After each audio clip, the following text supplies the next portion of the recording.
the main lesson that the Israelis learned from the 12-Day War is to censor its own people, to make sure that this footage of destruction will not come out and be made public around the world.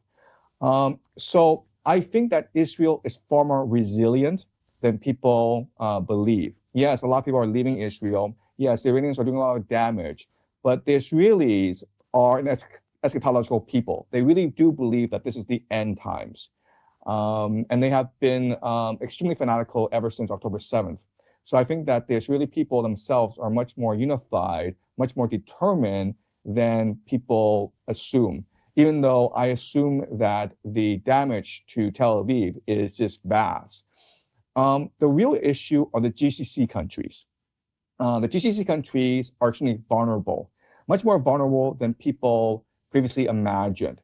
So the GCC countries before thought that, we are neutral, we are Muslim. So if there's a war to break out between Iran and Israel, then we'll be neutral and Iran will leave us alone.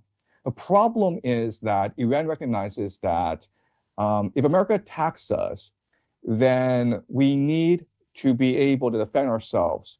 And the American military is ultimately supported by the GCC countries because it's the GCC countries that pay for the weapon systems that house American soldiers and that allow American Air Force to use its airspace to strike Iran.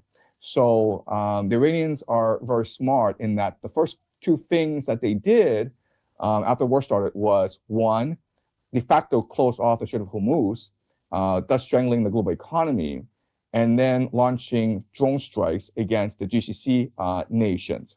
Now, these drone strikes are actually controversial, and there's a lot of debate about them. So, for example, at first it was reported that the Iranians used a drone to hit a Saudi Aramco oil facility, thus damaging the energy infrastructure of Saudi Arabia. And that's grounds for a declaration of war. But later it was reported that actually this drone came from the west in Lebanon rather than from the east. And the Iranians actually denied this, saying that we want to protect our oil facilities just as much as you want to protect your oil facilities. So why would we give you a reason to come attack our oil facilities, right? We're better off attacking U.S. bases. We're better off attacking the Fifth Fleet in Bahrain. We won't waste our precious ammunition targeting oil fields. And also, Tucker Carlson on his show told us that he was told by the Qataris that they had arrested two Mossad agents suspected of infiltrating Qatar in order to commit false flag sabotage operations. And the Qataris have denied this report, but we can suspect that this is true because it really is the Mossad MO.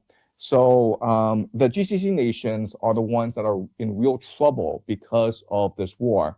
Not only because the Iranians want to destroy the American military's capacity to supply ammunition, but also because the Israelis want to drag the GCC nations into this war and create a regional conflagration, especially Saudi Arabia. Because remember, in the Greater Israel Project scheme, eventually Israel needs to take on Saudi Arabia, Egypt, and Turkey. So why not just drag Saudi Arabia into this war and have Iran destroy Saudi Arabia in order to lessen the conflict later on?